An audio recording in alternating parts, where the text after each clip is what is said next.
Oke, selamat malam Mas Soleh. Malam Pak, malam. Ini pada belum hadir ya, baru satu orang nih Mas Soleh aja nih. Iya Pak, ini nggak tahu pada kemana. Saya juga ini lagi pakai HP Pak. Hmm, lagi di kampus nggak? Pinggir jalan ini Pak. Oh, di jalan. Iya,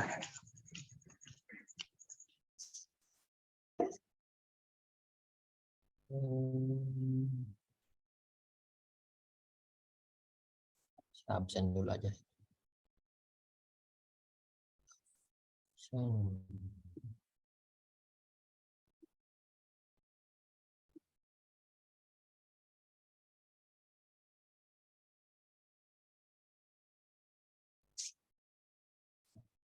Soleh.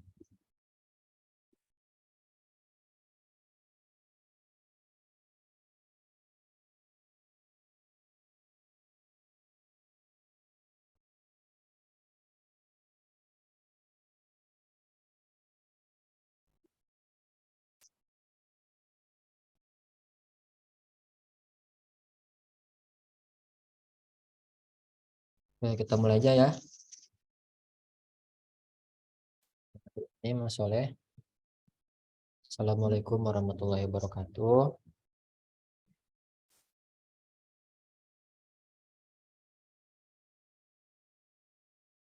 Baik, jadi untuk pertemuan hari ini kita akan sama-sama belajar mengenai studi kasus retail sales menggunakan business intelligence.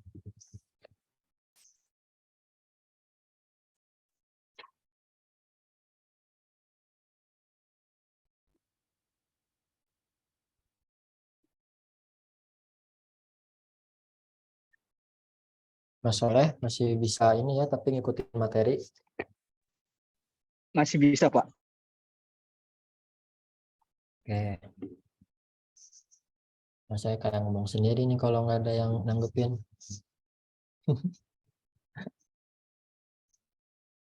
Ya Pak, tenang Pak. Saya melipir dulu Pak.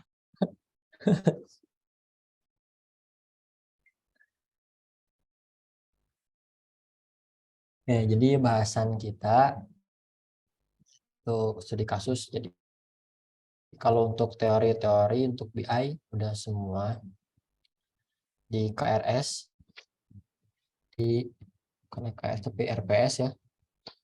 Rencana pembelajaran itu untuk pertemuan sekarang sampai akhir kita akan membahas studi kasus dari BI ini. Yang pertanyaan pertama yang akan kita itu retail sales. Jadi di sini ada 6, ada 6 yang pertama dari retail sales, kemudian inventory, order management, dan customer relationship management, dan human resource management, dan terakhir ada education. Jadi ada 6. Oke, kita masuk ke materi to retail business intelligence. Saya ambil materi ini dari website domo.com. Jadi bagaimana business intelligence itu merevolusi bisnis retail.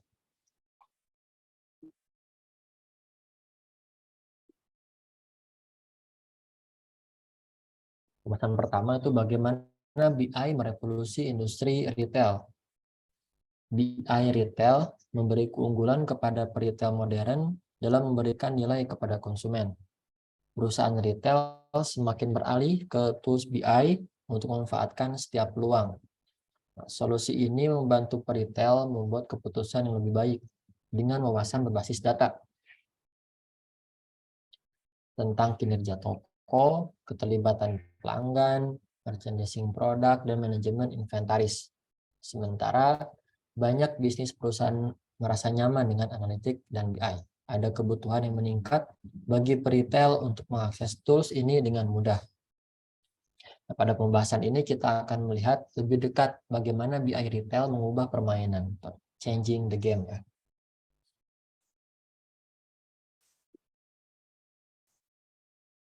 Apa itu BI Retail? Kita bahas dulu ya.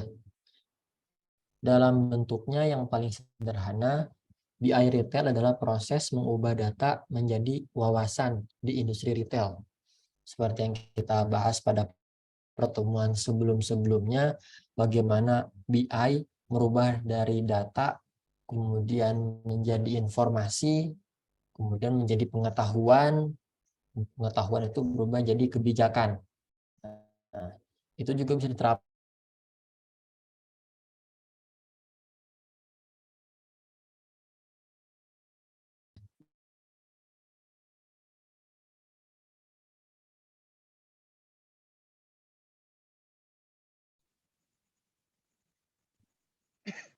Nggak ada suaranya, Pak.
Mas Soleh,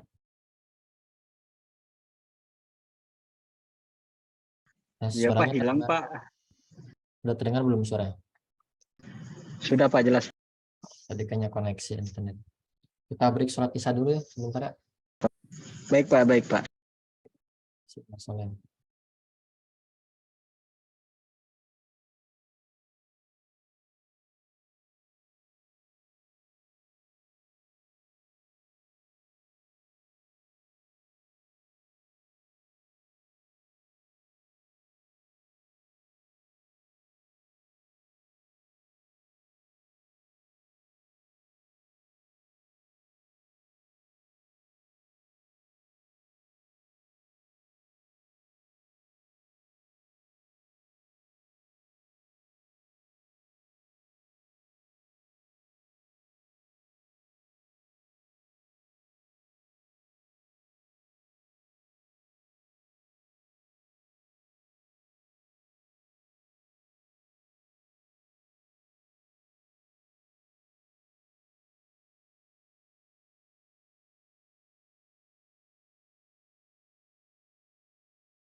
Oke, kita lanjut ya, Mas Soleh. Siapa lanjut, Pak? Ini belum ada yang hadir ya, baru Mas Soleh aja. Kita tunggu sampai Belum, Pak. 40 menit. Iya, hampir 1 jam cuma saya yang hadir, Pak. Saya juga nggak dapat info dari mereka-mereka. Amazing emang Mas Soleh mantul.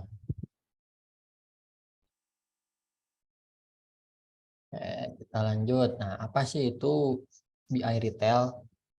Nah, dalam bentuknya yang paling sederhana, BI retail adalah proses mengubah data menjadi wawasan di industri retail.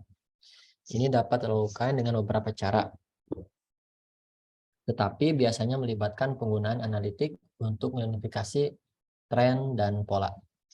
BI dapat membantu retailer membuat keputusan yang lebih baik terkait inventaris, penetapan harga, pemasaran, dan lainnya. Nanti kita akan coba praktek mengenai ini ya, penerapan harga. Bagaimana BI bisa menentukan penerapan harga yang lebih baik. Nah, saat ini ada sejumlah solusi berbeda yang dapat digunakan retail untuk meningkatkan BI mereka. Yang pertama ada data mining. Kita pernah belajar satu metode decision tree ya.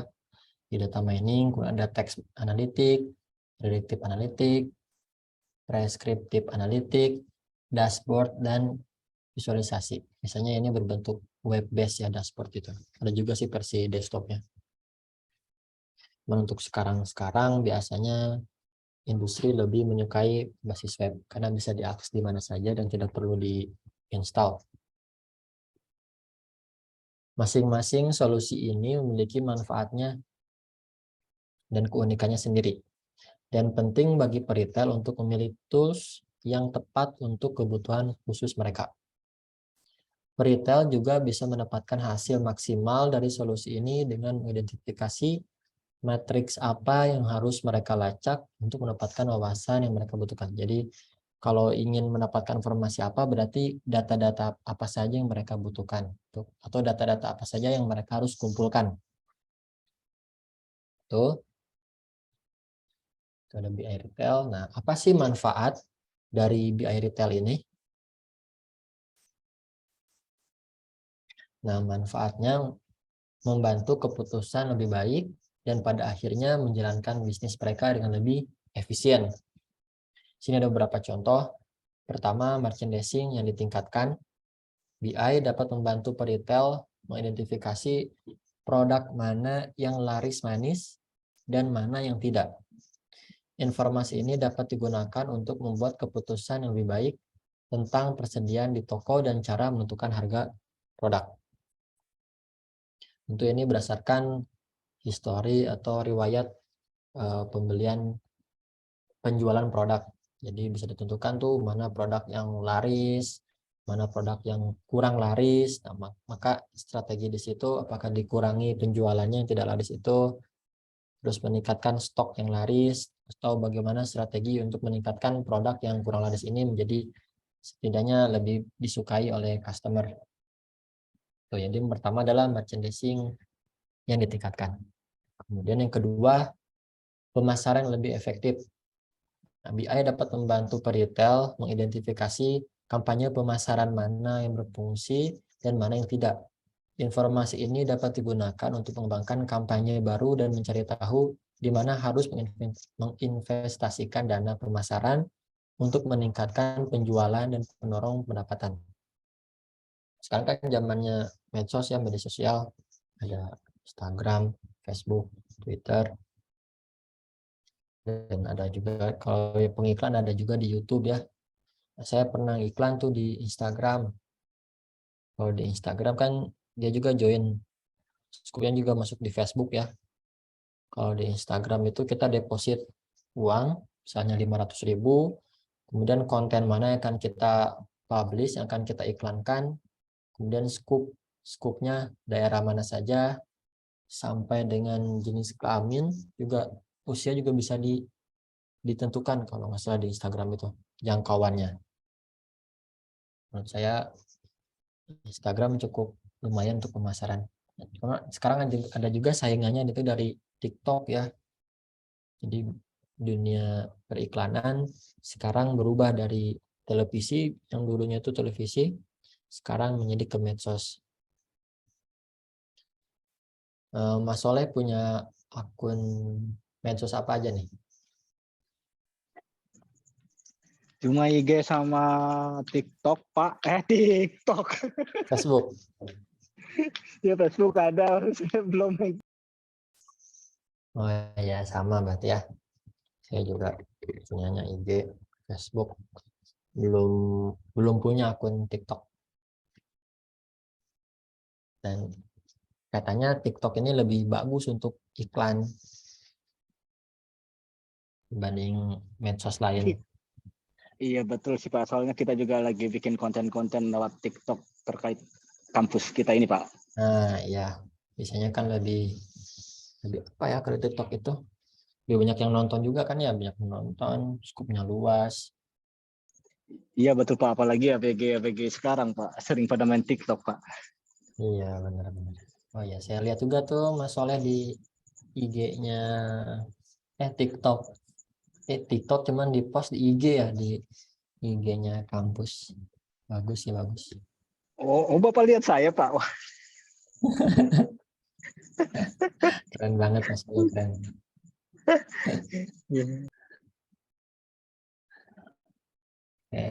Itu ya salah satu pemasaran yang lebih efektif. Dia itu bisa ngumpulin data tuh, berapa yang masuk dari sumber Instagram, berapa yang masuk dari sumber YouTube, berapa yang masuk dari sumber TikTok, Facebook. Nah, dia juga bisa mendata tuh datanya. Jadi pembeli ini tahu produknya dari medsos ini. Nanti dikumpulkan, kemudian diakumulasi, itu bisa ditampilkan pada pengambil keputusan. Nah, kayaknya kita lebih efektif untuk jualan di TikTok misalnya berdasarkan data-data pemilihan seperti ini. Itu juga itu adalah nomor 2 dari manfaat BI retail ya, pemasaran yang lebih efektif. Selanjutnya yang ketiga yaitu peningkatan manajemen inventaris. BI dapat membantu peritel mengidentifikasi ketika ada kekurangan barang sehingga mereka dapat mengisinya kembali sebelum pelanggan mulai berbelanja di tempat lain. Itu juga dapat digunakan untuk memantau kapan produk akan kadaluarsa sehingga tidak harus dibuang sebelum waktunya. Kalau kita masih ingat ya di video pertemuan sebelum-sebelumnya tuh ada video yang kalau stok di suatu tempatnya berkurang secara drastis, nah nanti ada notifikasi itu atau alarm barangnya berkurang secara drastis atau tidak memenuhi stok minimal. Nah, nanti si kepala gudang melaporkan pada atasannya kalau stoknya berkurang, terus nanti juga bisa diambil keputusan kalau si perusahaan itu membutuhkan barang-barang yang sudah akan habis. Itu juga sangat dibutuhkan ya untuk retail agar customer tidak pergi ke tempat lain atau ke pesaing. Itu yang ketiga itu meningkatkan manajemen inventaris. Dan yang keempat adalah pemahaman yang lebih baik tentang perilaku pelanggan. BI dapat membantu peritel mengidentifikasi siapa pelanggan mereka, apa yang mereka inginkan, dan bagaimana perilaku mereka. Informasi ini dapat digunakan untuk meningkatkan layanan pelanggan dan mengembangkan kampanye pemasaran yang lebih efektif. Nah, biasanya kalau yang keempat ini, si customer sudah menjadi member di retailnya. Nah, misalnya kalau di member itu ada data-data sensitif ya, seperti nama, alamat, nomor telepon. Nah, nanti dari data-data itu akan ketahuan tuh pelanggan ini biasanya akan berbelanja pada minggu pertama, pada minggu pertama, terus hari libur di minggu pertama, terus dia barang-barang apa saja yang dia beli, terus kecenderungannya nilainya berapa, itu juga bisa dikumpulkan oleh BI. Jadi nanti hasilnya si retail ini akan menyediakan stok yang memenuhi pada bulan tersebut. Di pemahaman lebih baik tentang perilaku pelanggan. Seperti yang kita lihat, BI memberikan banyak manfaat bagi retail. Dengan menggunakan alat yang tepat dan mengidentifikasi metrik yang tepat, retailer dapat mengubah data menjadi wawasan yang dapat ditindaklanjuti. Ini kemudian dapat digunakan untuk meningkatkan kinerja bisnis dan mendapatkan keunggulan yang kompetitif. Jadi itu ada 4 manfaat ya. Yang pertama adalah merchandising yang ditingkatkan, pemasaran yang lebih efektif, meningkatkan manajemen inventaris, pemahaman yang lebih baik tentang perilaku pelanggan. Jadi ada 4 ya. Oke, kita masuk di bahasan inti kita, yaitu bagaimana BI Retail merevolusi dunia industri. Yang pertama adalah analisis media yang diperoleh. Merek e-commerce terus mencari cara baru untuk meningkatkan lalu lintas dan meningkatkan penjualan tanpa menghabiskan terlalu banyak uang. Dengan menggunakan analisis media yang diperoleh, retail dapat lebih memahami taktik apa yang digunakan untuk mendorong konsumen mengunjungi situs web dan atau memberi produk tertentu. Jenis analisis ini melihat semua saluran berbeda yang mengarah lalu lintas ke situs kita, termasuk media sosial, penelusuran organik, dan pemasaran email. Jadi bisa dicek ya, si pelanggan ini masuk ke website kita melalui medsos apa, atau dia searching di Google, atau dia juga langsung mengetik pada address bar, atau dia masuk lewat link yang kita kirim ke email mereka. Itu juga bisa dianalitik. Dengan data ini, peritel dapat mengembangkan strategi pemasaran yang lebih efektif yang menargetkan pelanggan potensial yang kemungkinan besar akan membeli produk mereka. Jadi yang pertama adalah analisis dia yang diperoleh. Jadi bisa ditingkatkan ya, kalau misalnya orang ini masuk dari searching di Google, yang lebih efektif adalah sebelum. Kalau dirasa kurang maksudnya dari email, berarti harus ada konten-konten yang lebih menarik customer, memungkinkan untuk mengklik email yang kita kirim ke customer. Yang pertama yaitu analisis media yang diperoleh. Selanjutnya yang kedua, analisis produk.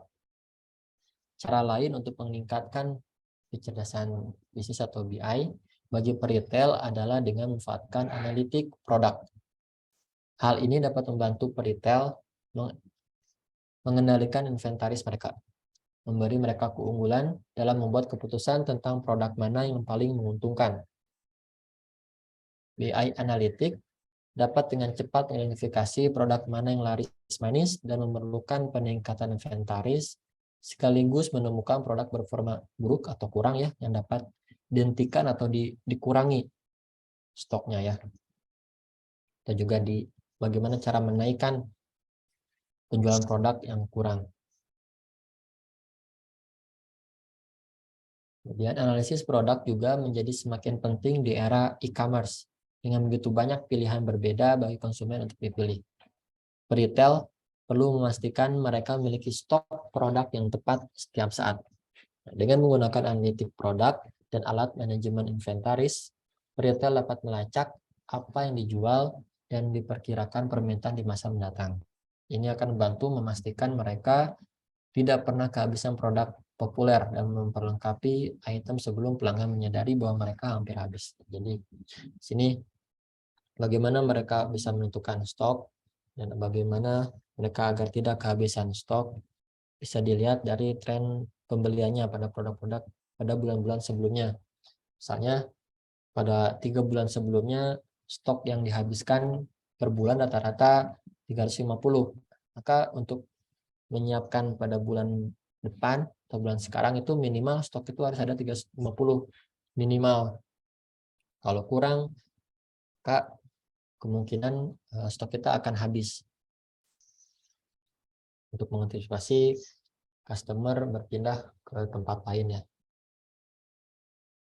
Yang kedua adalah analisis produk. Yang ketiga ada analitik pelanggan. Retail juga mendapat manfaat dari penggunaan aplikasi keterlibatan pelanggan yang memungkinkan mereka melacak interaksi konsumen dengan mereka dengan merek kita di saluran yang berbeda. Dengan mengumpulkan dan menganalisis data ini secara real time, retail dapat lebih memahami apa yang dicari pelanggan dan bagaimana mereka dapat meningkatkan pengalaman pelanggan mereka. Salah satu cara untuk menyajikan data ini adalah melalui dashboard interaktif. Dashboard ini memiliki cuplikan dari semua indikator kinerja utama untuk bisnis kita. Mereka dapat disesuaikan untuk menampilkan data pada produk, saluran, atau kampanye tertentu. Nah, hal ini memungkinkan retailer menilai kinerja mereka dengan cepat dan melakukan penyesuaian kapanpun diperlukan. Nah, mereka biasanya berbasis web ya, jadi dashboard interaktif. Oke, itu yang ketiga adalah analitik pelanggan. Yang keempat adalah analitik prediktif. Itu salah satu area terbaru dan paling menarik untuk BI. Jenis analitik ini dapat membantu peritel mencapai hasil bisnis yang lebih baik dengan menggunakan pembelajaran mesin atau mesin learning ya untuk memprediksi apa yang akan terjadi di masa depan. Jadi misalnya analitik prediktif dapat memperkirakan produk mana yang cenderung menguntungkan sehingga dapat disimpan sebelumnya dan identifikasi pelanggan mana yang berisiko mengalami churn sehingga dapat ditargetkan dengan kampanye retensi. Jadi karena kita memiliki data-data sebelumnya, data penjualan, kemudian perilaku dari membernya atau dari customernya, kita bisa prediksi nih untuk 3 bulan ke depan seperti apa, tentu menggunakan machine learning ya, seperti itu. Yang keempat, nah, maka di sini kita dapat simpulkan dengan menggunakan strategi BI seperti ini, perusahaan dapat mengubah keterlibatan pelanggan sekaligus mendapatkan wawasan berharga tentang cara konsumen berbelanja saat ini dan apa yang mereka harapkan di masa mendatang. Nah, ini akan memberi retailer keunggulan dalam persaingan mereka dan menempatkan mereka di depan kurva dalam perlombaan untuk memberikan nilai terbaik kepada konsumen mereka. Revolusi digital yang akan datang akan menjadi waktu yang paling menarik bagi peritel sejak industri dimulai dan mereka yang menerimanya akan tetap berdiri setelah selesai. Jadi siapa yang mau berubah, siapa yang mau beradaptasi dengan BI ini diharapkan akan tetap eksis ya, tetap di depan. Tuh. Jadi itu dalam manfaat BI dan bagaimana BI merevolusi industri retail. Ada yang mau ditanyakan, Mas Soleh, sebelum kita masuk ke contoh penerapan BI untuk retail?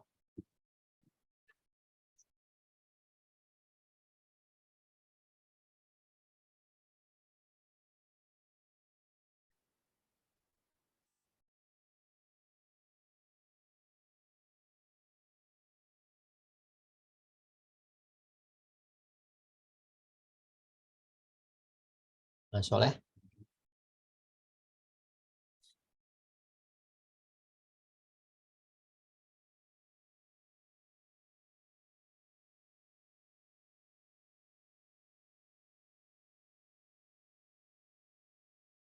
Mas Soleh ada yang mau tanyakan?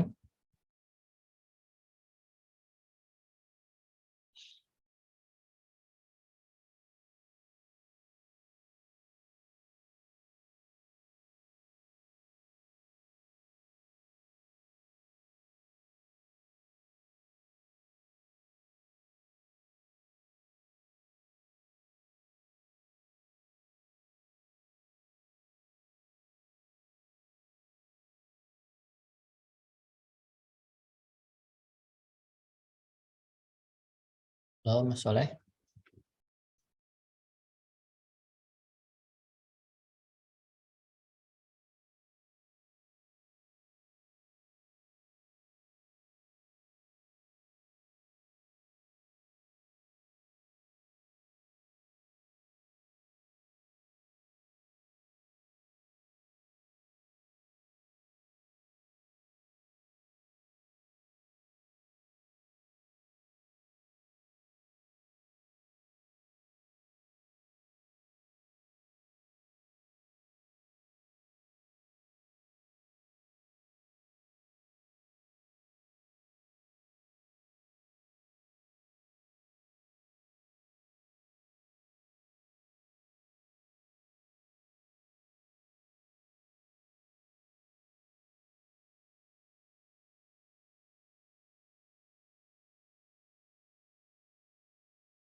Mas Soleh, apa masih di situ?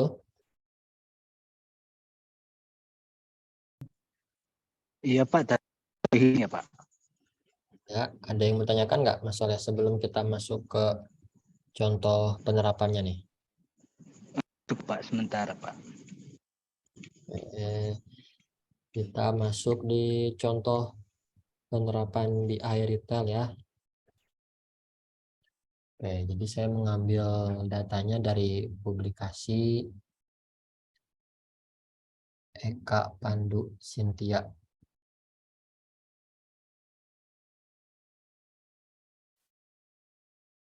Bentar ya.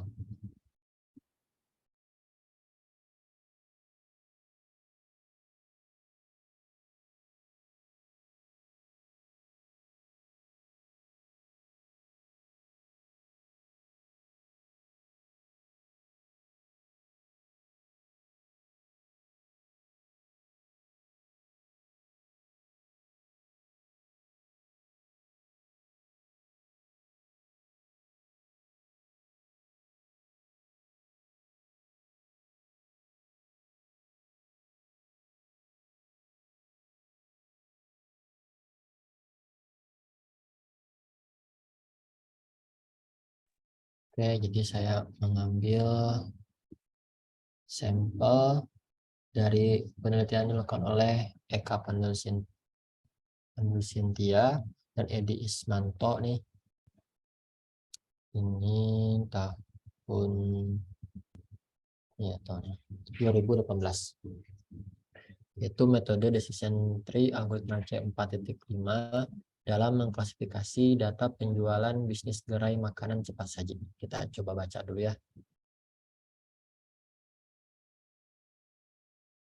Abstraknya kita baca.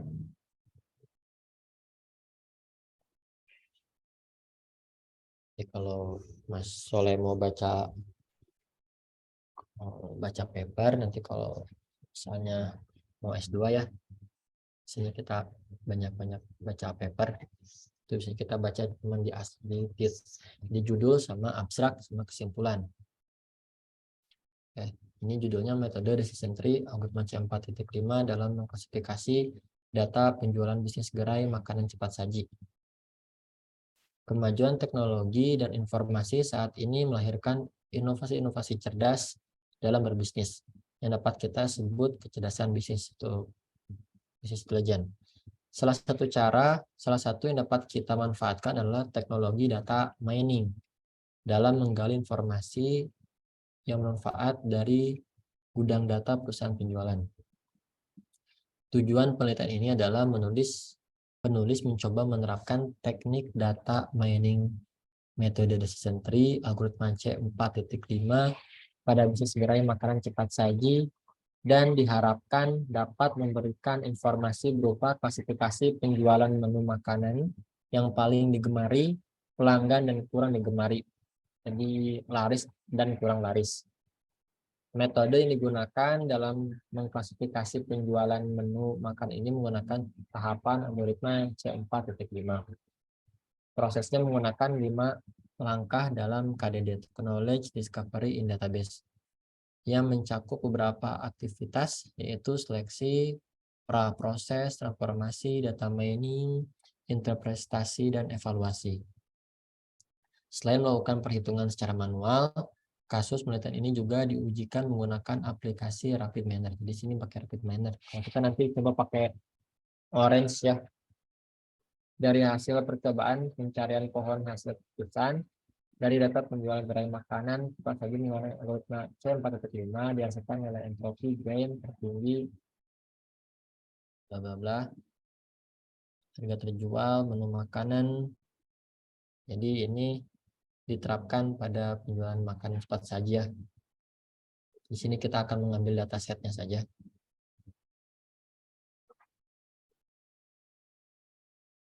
Nah, ini akan kita ambil dataset bulan Juni, tanggal 1 Juni 2018.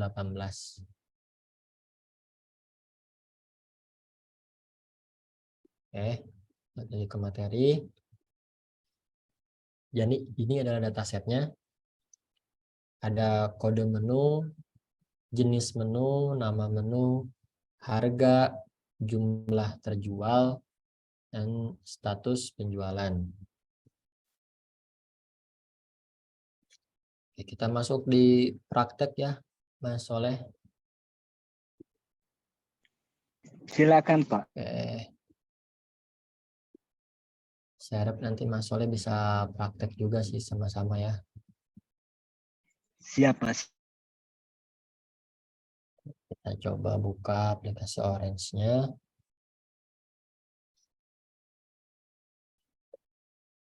Sini stepnya sama seperti pertemuan sebelumnya. Yang pertama kita pakai step file. Sini kita open, kita cari ya.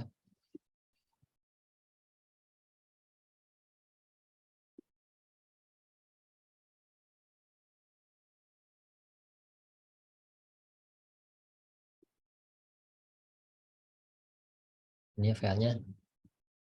Nah, kalau mau praktek nanti Mas Soleh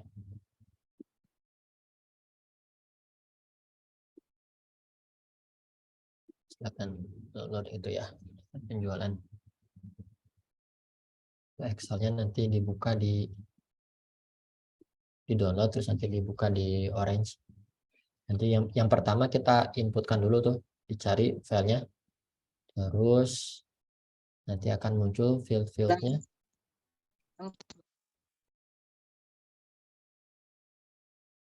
Ya, Soleh.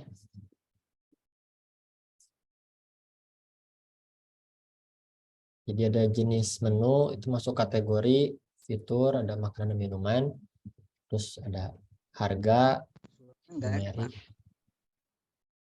numerik, dan jumlah terjual, juga numerik, status itu menjadi target ya, targetnya tuh kurang laris dan laris, kode menu dan nama menu itu metanya. Oke, tahapan kedua kita akan coba tampilkan pada data tabel. Hubungkan. Nah, ini datanya ini ada 23 data.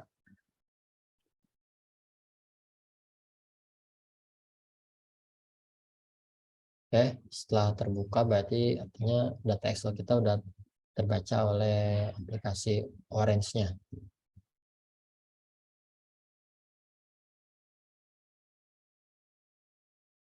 Nah, suaranya udah lagi belum?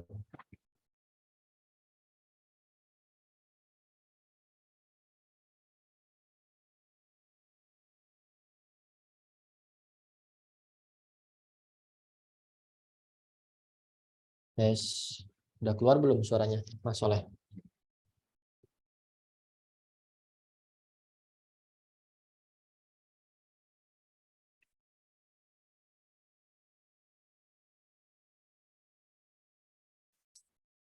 Mas Soleh, sudah terdengar belum suaranya?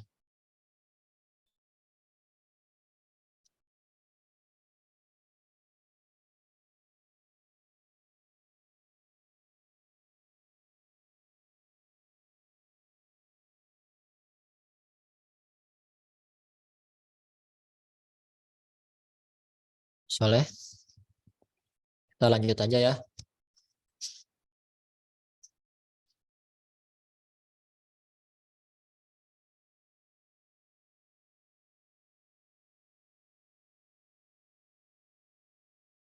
Oke, kita lanjut di step selanjutnya. Step selanjutnya adalah kita mentransformasikan menggunakan select column.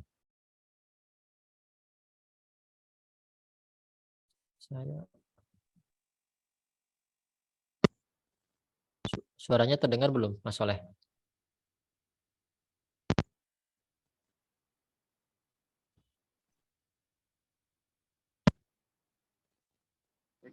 Yes.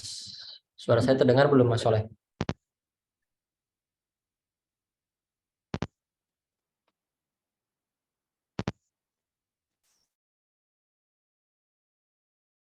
Gimana? Terdengar nggak suara saya? Halo Terdengar Pak, nggak suaranya?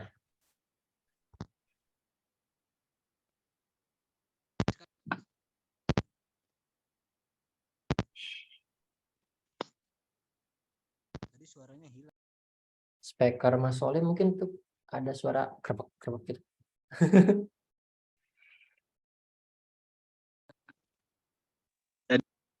Sekarang ganti nggak pakai headset. Udah jelas belum? Coba ganti.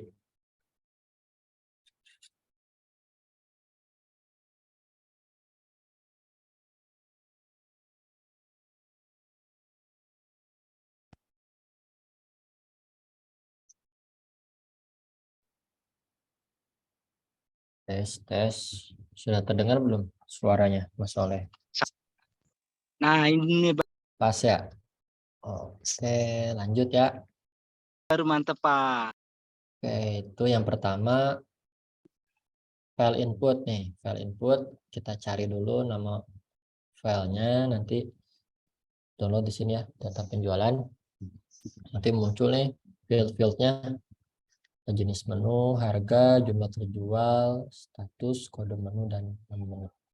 Jenis menu yaitu tipenya kategori, yang masuk di fitur, ada makanan minuman, harga numerik itu juga fitur, jumlah terjual numerik, dan status ini jadi target kurang laris dan laris, jadi ada dua target, kurang laris dan laris. Oke, tahapan kedua kita hubungkan pada data tabel. Nah, kalau udah muncul seperti ini, berarti orange-nya sudah terhubung nih ke data Excel kita. Ini ada super mumer, paket mumer 1, 2, 3, 4, rice bento, original burger, dan lain sebagainya. Tahapan selanjutnya kita hubungkan file ke select column. Nah, di select column ini kita buka. Nah, di sini udah benar ya. Jadi fitur ada jenis menu, harga, dan jumlah terjual. Untuk target ada status penjualan. Untuk meta ada kode menu dan nama menu. Tahapan selanjutnya kita masuk di model. Model terus tree, bukan sini. Selanjutnya kita hubungkan select column ke tree. Kita visualisasikan menggunakan tree view.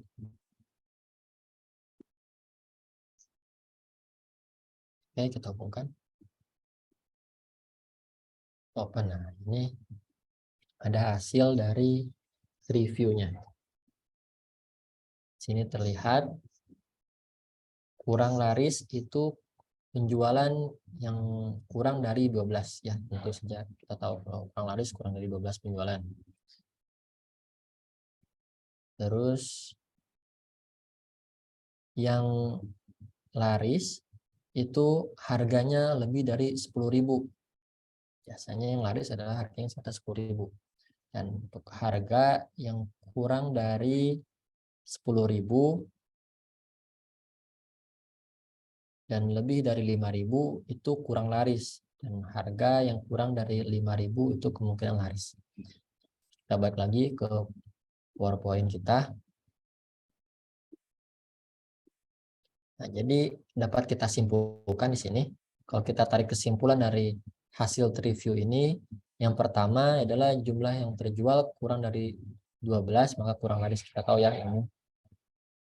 Nah, tapi informasi yang dapat kita gali dari data itu, yang pertama jumlah terjual lebih dari 12 dengan harga lebih dari 10.000 itu kemungkinan akan laris.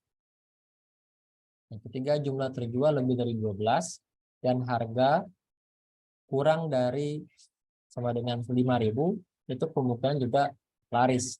Sedangkan untuk jumlah terjual lebih dari 12 dan harga lebih dari 5.000 kurang laris. Nah, jadi informasi yang dapat kita simpulkan atau si pengambil keputusan perusahaan itu bisa mengambil keputusan kalau menentukan harga jangan antara 5.000 sampai 10.000 karena berdasarkan data itu kurang laris. dia bisa menentukan harga paling murah itu, yang range murah itu 5.000 ke bawah. Sedangkan untuk range yang agak mahal 10.000 ke atas.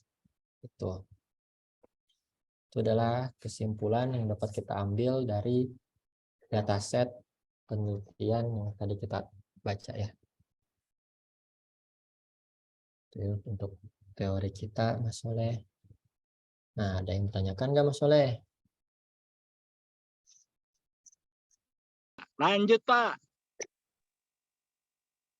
Itu berarti datanya kita download ya, Pak ya. Data-data itu ya, Pak. Baru dimasukin ke yang orange tadi itu. Download dulu. Kalau saya ambil dari sini nih. Ini Oh, di copy kita aja ya, download Pak aja ya. tuh, saya udah ada kirim di chatting data Oh, penjualan .lsx. Download itu nanti masukin di aplikasi Orange. Tuh.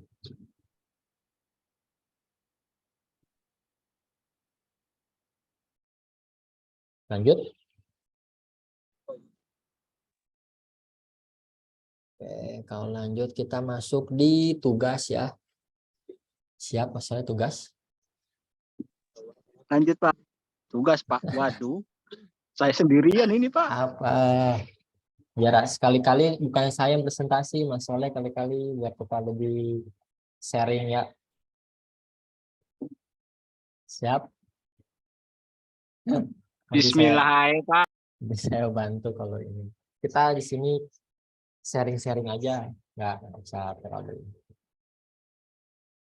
Saya juga baru-baru belajar.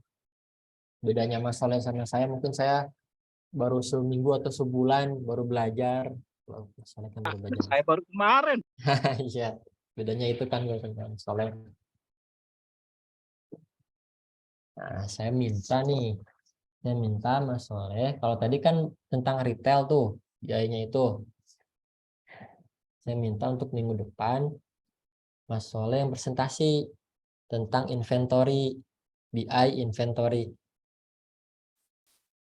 Saya minta paparan teorinya, terus kalau bisa beserta contoh penerapannya, lalu kesimpulan yang bisa Mas Soleh ambil tuh dari BI inventory. Gitu Mas Soleh. Pak.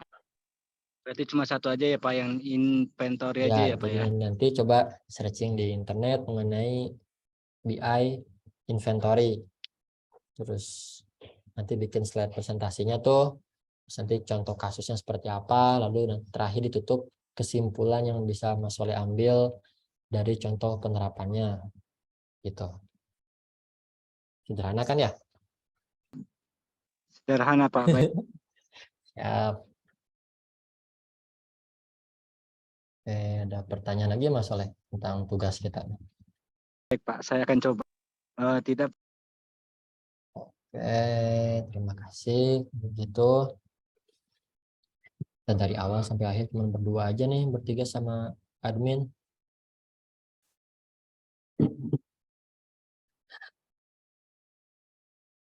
Cukup ya Mas Soleh. Pak, sementara. Terima kasih Mas Soleh, terima kasih admin. Saya cukup sampai ini ya. Terima kasih atas perhatiannya. Semoga apa yang kita bahas mengenai studi kasus retail ini bisa bermanfaat untuk kita semua. Saya tutup pertemuan ini. Assalamualaikum warahmatullahi wabarakatuh. Baik, Pak. Waalaikumsalam warahmatullahi wabarakatuh. Terima kasih Mas Soleh.